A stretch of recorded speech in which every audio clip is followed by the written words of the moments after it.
Pepsi-Cola, P-E-P-S-I. That's your smartest cola buy.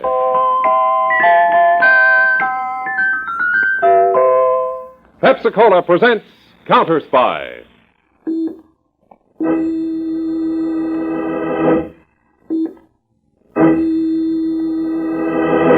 Washington calling David Harding Counterspy.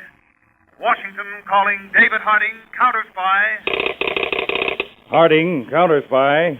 Calling Washington.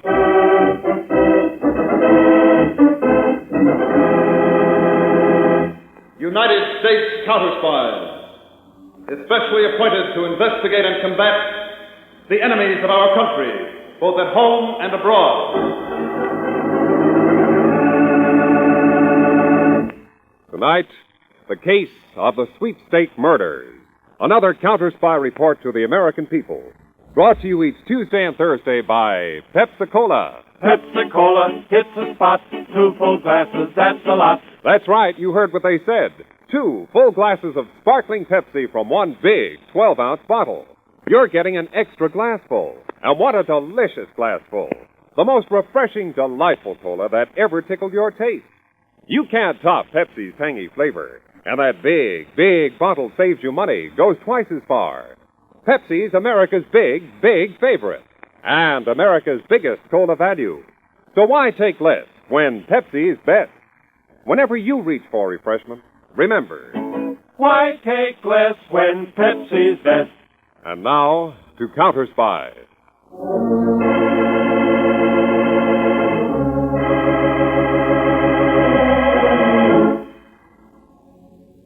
It was a moonless night in the small southern town of Gulfport, near the Mexican border. In a dimly lit, evil-smelling corridor of a rooming house, 2 shadowy men stood before a closed door. Tom, you sure this is the room? Positive, Sheriff. Let's go in. Wait, Tom.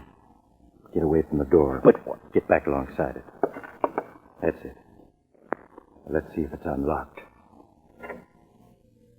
Yeah, it is unlocked. No light in the room. Now listen. I'm going to shove the door open, shine my light in. You stay right where you are till I tell you. Okay, Sheriff.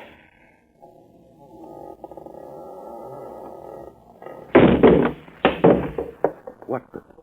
Come on, Tom. What is it? Look. There on the floor. What? It's Frenchie. What's left of him? His chest. Look at his chest. What? I don't know what did it. I never seen anything like this.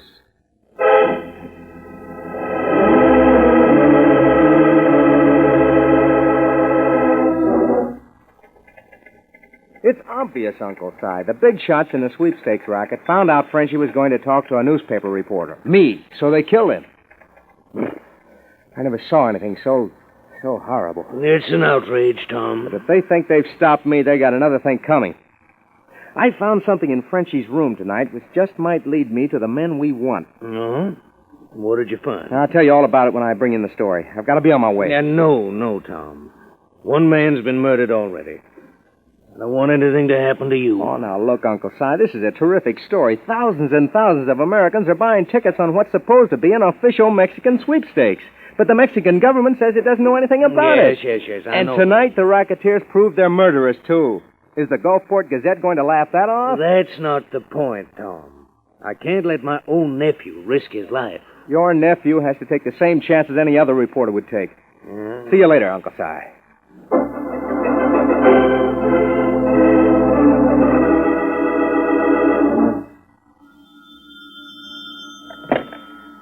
Hello? Is Tom Fisher there? No, he's not, but this is his wife, Ruth. Can I take a message? Yeah. Tell him to lay off the big story he's working on. Unless he wants the same thing to happen to him that happened to Frenchie.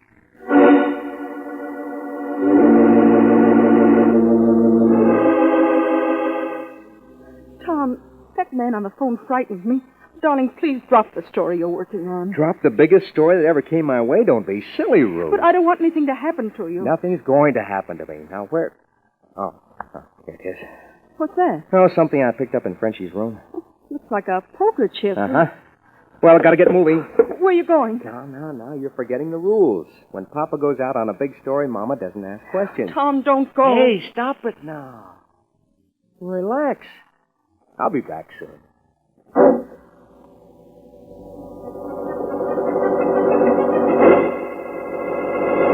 Hey! You in the launch. You got room for one more? I'm going out to the gambling ship, too.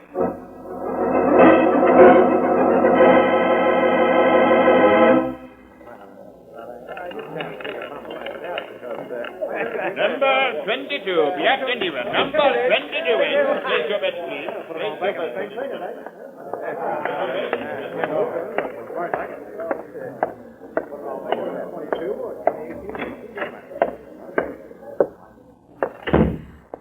Hiya, Toro. Yes, Monk. Big spending crowd aboard tonight, Toro. Here's the take from the wheel so far. How much, Monk? $2,100. And the launch is still bringing the suckers out here to the ship. Not bad, huh? Oh, great. No, he's not bad. What are you counting for? Don't you trust me? Just as far as, how do you say? I can see you. Oh, now, look, Toro. No. Do I'm enjoyed to count the money. Much money. Huh. You ought to be having the time of your life, then, the way that stuff is rolling in. The door, Monk. The back door. Okay. Who is it? Hey, Johnny, open up. All right. Get in. Okay. Get that gun out of my back. What the? That's Tom Fisher, the reporter. What? That's right, Toro. Caught him snooping around below decks. You know where. So, Senor Fisher. You, have found what you expected below, huh? Why, I don't know what you mean. No. You're a poor liar, senor. Nor are you wise. You should have heeded the advice conveyed to your wife. Then she, would not become a widow. What?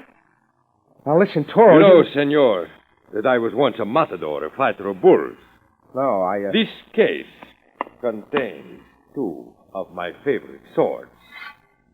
This gold-hilted one was presented to me by enthusiastic aficionados in Mexico City after a corrida in which I dispatched 6 of the bravest and fiercest bulls ever seen in any arena. As you see, from the side, the blade appears to be straight. But if you hold it this way, observe how the blade curves to penetrate to the bull's heart. And now, Senor Bull, I am sighting on your heart.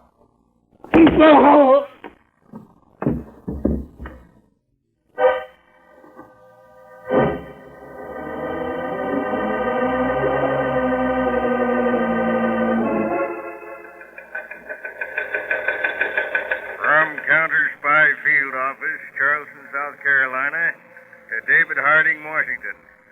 Still another distributor of phony Mexican sweepstakes tickets apprehended here.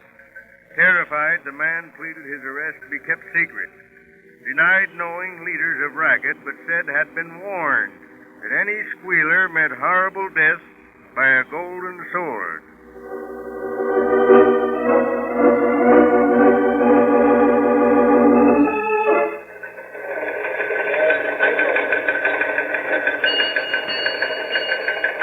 Attention, all Counterspy Statistical Department personnel. This is David Harding. Referring to counterfeit Mexican sweepstakes tickets. This case has some strange angles and is high on the Counterspy docket. We've had an official request for help from the Mexican government. Further, thousands of Americans are being swindled. Now, all murders of last 3 months are to be reclassified as to method of homicide. The counterfeit tickets themselves on hand here are to be given to my assistant, Harry Peters, for laboratory analysis.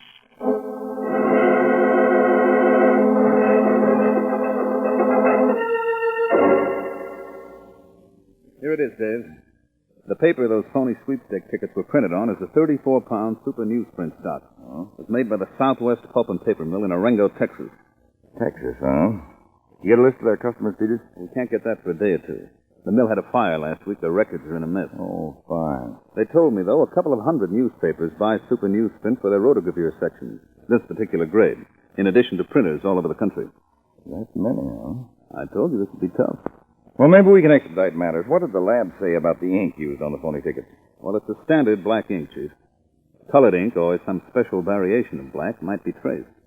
But standard black is practically impossible. Well, how about the printing press? It's a flat bed press, printing in large sheets of paper, not from continuous rolls. Well, as soon as we get that list from the paper mill, I'll instruct our agents. Yes, what is it, Miss Ferguson? This report just came in from Texas, Mr. Harding. I think you'll want to see it. Oh, thank you. Well, I like your new hairdo, Helen. Thank you, Mr. Peters. Only it's not new. Uh-oh. What is it, Dave? Listen to this report. 2 nights ago, a man called Frenchie, a small-time grafter, was found murdered in a rooming house in Gulfport, Texas. He'd been killed by a long stiletto or sword that mutilated his chest and went completely through his body. Now, wait. Early the following morning, the body of a young newspaper reporter, Tom Fisher, was found in the Gulf, just off Gulfport. He'd been murdered in exactly the same way. Dave, that report from our Charleston office about the distributor who was peddling the phony sweepstake tickets. Didn't he say something about a sword? Right, Peters. He said that anyone in the racket who squealed died horribly by a golden sword. Wait a minute now. Take a look at this map here. Oh. What, Dave? Here's Orengo, where you said that paper mill's located. Mm-hmm. And here's Gulfport. About 100 miles away. Peters, we've got to shortcut the job of tracing this paper. I want you to grab the first plane for Gulfport and go to work.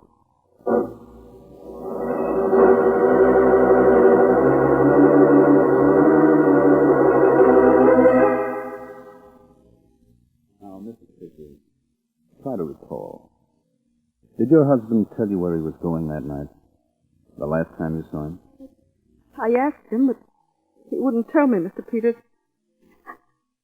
I begged him not to go. Now try to pull yourself together. Come on now. I'm sorry. That's it. Now, Tom's editor, his uncle, said Tom didn't have any real clue to the men behind the phony sweepstakes racket. Did Tom tell you anything that he didn't tell his uncle? No. Tom said he just looked around the room of that poor man who'd been murdered. Frenchie, yes. Now, try to remember, Mrs. Fisher, this is very important. Tom may have said something which we might use as a clue, some little thing. But he didn't. We had a rule. There was something. Yes? A poker chip. A golden poker chip. A poker chip? Only this one was gold, and it had the picture of a bull on it. Tom said he found it in Frenchie's room. Well, ordinary poker chips aren't usually gold. They're white, red, or blue. But they do have gold chips, the high-priced ones, in gambling houses. Are there any gambling houses in Gulfport, you know? Not in town, but there's a ship out in the Gulf, a converted yacht, where people go to dine and dance and gamble. El Toro, it's called.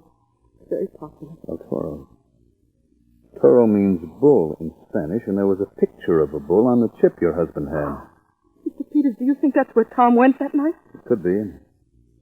That's where I'm going now. I'll go with you. No, Mrs. Fisher. This might be dangerous. I don't care. I want to find the man who killed my husband. Mrs. Fisher, that's my job. You stay here and I'll keep in touch with you. I'll see you later.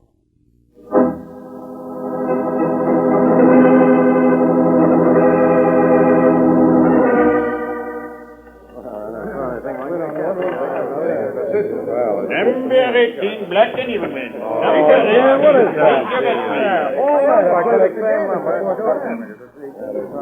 Good evening, Mr. Peters.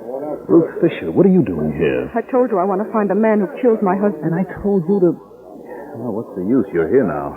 Have you found out anything? No, not yet. I've been circulating around in the crowd, but so... Say, there it is again.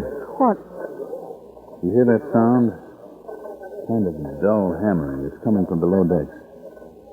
Yes, I hear it. It's probably the yacht's engine. But we're not moving. Ventilator pumps? No. Sounds more like What? There's too much noise in here. Come out on deck where we can hear better. Hmm? Yes. Pardon? Oh, I'm sorry. I beg your pardon. Excuse me, please. I'm sorry. Excuse me. Yeah.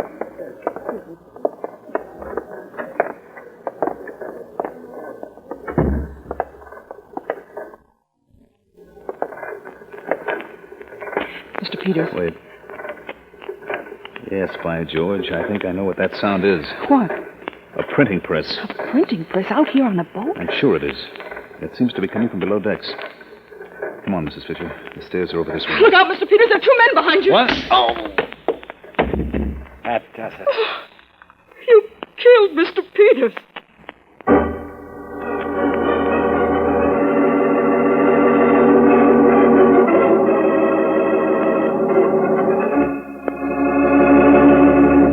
In just a moment, we'll return to Counterspy, brought to you by Pepsi-Cola. Pepsi-Cola hits the spot. 2 full glasses, that's a lot. Lots more value, lots more zest. Why take less when Pepsi's best? More and more, among fellows and girls, among mothers and dads, you hear that sane and sensible question, why take less when Pepsi is best? No budget, no allowance ever had a better friend than tangy, sparkling Pepsi-Cola. Because one big 12-ounce Pepsi bottle gives you 2 delicious drinks. That's twice as much tangy taste, twice as much delicious Pepsi to go just twice as far. That's why more and more families say, why take less when Pepsi's best? Yes, families like yours and mine, families all over America, they're all saying, why take less when Pepsi's best? Pepsi-Cola hits the spot. Tastes terrific when you're hot. More and better than the rest. Why take less when Pepsi's best? Today, tomorrow, always. Get America's biggest cola value. Take home a carton of 6 big Pepsi bottles. Insist on Pepsi at the store. And say Pepsi at the fountain. Say Pepsi at the stand. Say Pepsi. Whenever you reach for refreshment, remember. Why take less when Pepsi's best? And now, back to Counterspy and David Harding in Washington.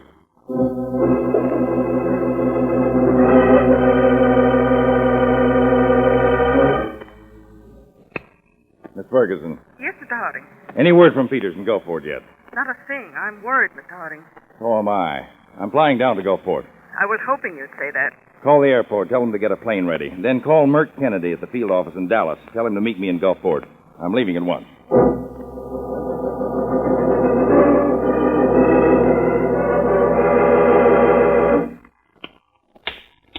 Wake up, Senor Peters. Wake up, I say. Stop hitting him, you brute. You be silent, Senor Fisher, or you get it too. Senor Peters, wake up. It's morning. You've been asleep all night. Johnny sure gave him an awful crack on the noggin, Toro. Yeah, but he's not dead yet. So wake up, you pig of a counter-spy. What? He's coming to. Take these ropes off my arms and I'll... You'll do nothing, senor. Except what I tell you. Who are you? I am El Toro. El Toro? Oh. You run this gambling ship and the... See, the gambling ship and all else you came to find. Amigo, you wish both yourself and the charming Senora Fisher to live, huh? Naturally. Well, then all you need to do is to send a telegram to your, chief in Washington, the great David Harding. You say to him, you have investigated, and the headquarters of the sweepstake is not in Gulfport, as you think first, but in the small town of Veranoche over in Mexico. And you say you go there now. Hey, that's good, Toro. And after I send this wire, taking the heat off you, Mrs. Fisher and I get bumped off, hmm?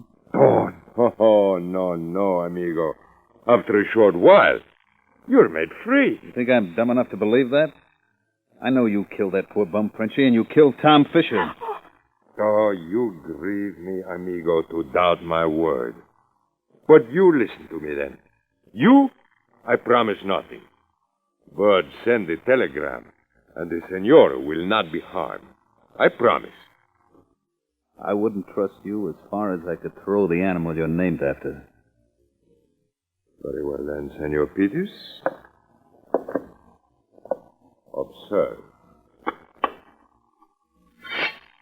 Here is my gold-hilted matador sword, with which I dispatched the treacherous Frenchie and the reporter. Now, you do as I say, or I kill Senora Fisher here right before your eyes. No! Well, what do you say, senor? Okay, I'll send the wire. Now you're talking. Bueno, bueno. There's a telegraph pad here on my desk and pen and ink. Now write. All right. Untie my hands. That is simple. With the sword. But try nothing rash, amigo. I know when I'm licked. Let's see. There's not much ink in this inkwell. Oh, there's enough for the purpose. Enough to blind you for a moment. I'm blind! No, you don't, monk. Throw things in my Why, eyes! you are kill you! I'll hold you, monk! Give me that gun. There are you, monk. Bad luck. Toro got away. Now you start running out into another trap. Ruth, help me push the desk against the door. I want to try and figure something out. All right.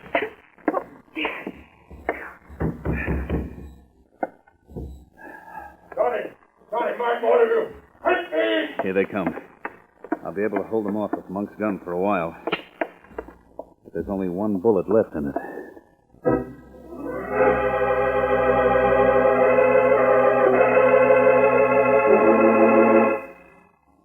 I just had a session with Gulfport Sheriff, Mr. Harding. 2 fellers killed, Frenchie and Tom Fisher. 2 folks disappeared, Peters and Mrs. Fisher. But the sheriff is plumb out of ideas. Well, we'll have to find Peters and Mrs. Fisher without him then, Kennedy. Did you see the newspaper editor? Cyrus Manning, yes. He's young Fisher's uncle, and he's afraid of something. And I have an idea, but I can't do anything about it until I hear. Maybe that's the call I want now. Harding speaking. Oh, yes, Mr. King. Have you got the chipping figure? Good, let's have it. 44.67 tons. Thanks very much. No, that's all I need right now. Thanks again. Goodbye. My hunch was right, Kennedy. Now, I've got a plan, but I'll need your help. Now, I'm going back to see Cyrus Manning, editor of the Gulfport Gazette. And I want...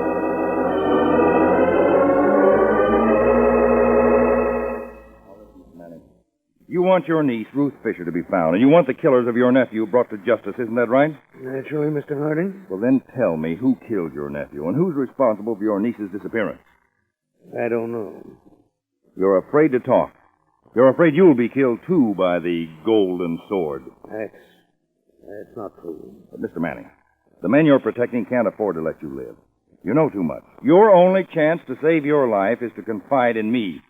Those fellows may be planning to murder you at this very moment. Look out, Mr. Manning. Get on the floor. Good heavens. Somebody shot at you from the window. Come back here. Too bad, Mr. Manning. He got away. Mr. Manning.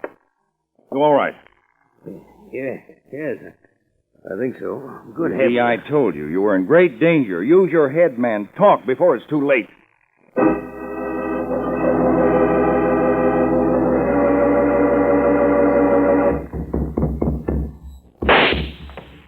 Get away from the door, Toro, or I'll shoot again.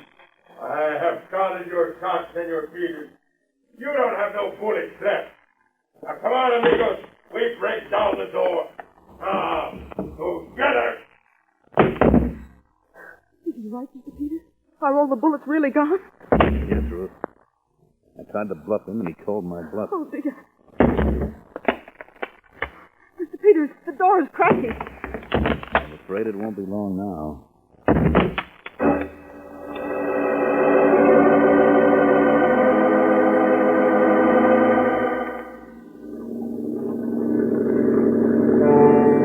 Well, there's the gambling ship, Mr. Harding. The El Toro. Right, Kennedy. Bring us in alongside, Lieutenant. Mr. Harding, aren't you scared there's innocent patrons aboard? No launches have come out here all day, Kennedy. All right, men, check your weapons. Prepare to board. Lieutenant, head us in. Cut your engines.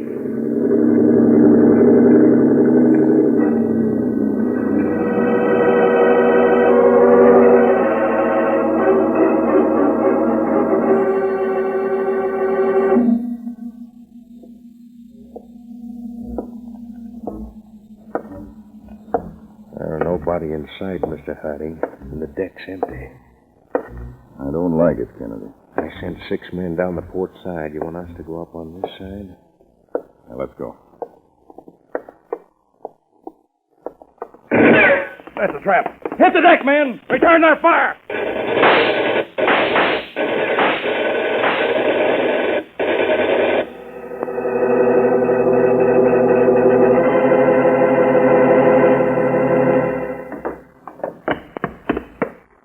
Here he is, Mr. Harding, El Toro himself, caught hiding up forward. Peters must have winged him. Toro, meet Mr. Harding. I bow to a greater matador than myself. Save that baloney for your trial, Toro. All right, Kennedy, handcuff, and hold him aboard our cutter. Peters, you all right? Found us $1, Dave. Good. So these are the presses Toro used for printing the phony sweepstake tickets. Yes. Pretty clever setting them up down here in the hold, hmm? Well, he'll never print any more tickets, Peters. That ex-bullfighter is going to the electric chair. By the way, Dave, Kennedy told me about the trick you and he pulled on Manning, the newspaper editor. Firing blank shots near him to make him think Toro was after him, so he'd talk. Well, fortunately, it worked. How did you happen to suspect that smooth old mint julep was part of this gang? When the Southwest Paper Mill reported that the Gulfport Gazette bought super newsprint from them, I checked their shipping records against Manning's daily inventory. The inventory was short, which made me suspect that Manning was diverting paper to Toro for his sweepstake tickets. Well, it was all a well-concealed connection, Dave. Yes, Toro was very clever with his golden sword, but he'll find it won't cut the lock to the death house door.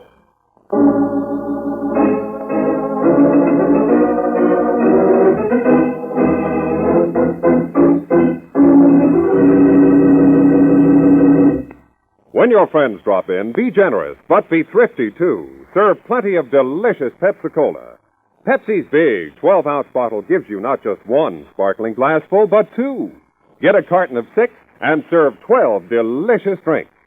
Yes, Pepsi is America's biggest cola value. You get twice the tangy taste, twice the refreshment, twice the Pepsi.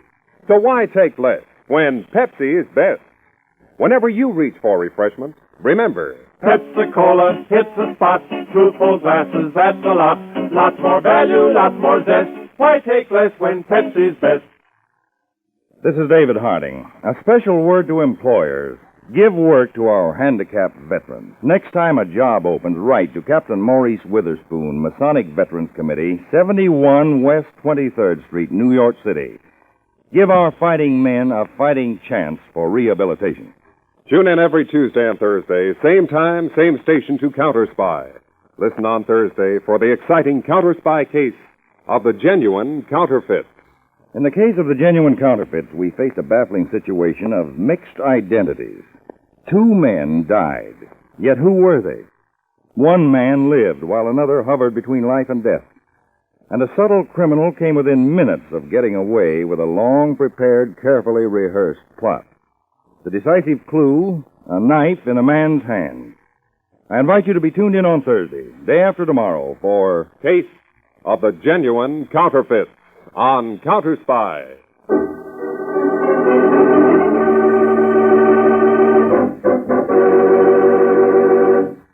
Tonight's Counterspy program originated in New York, was directed by Leonard L. Bass, and featured Don McLaughlin and Mandel Kramer, with music by Jesse Crawford. Counterspy is a Phillips H. Lord production for Pepsi-Cola. Enjoy some Pepsi, ice cold tonight.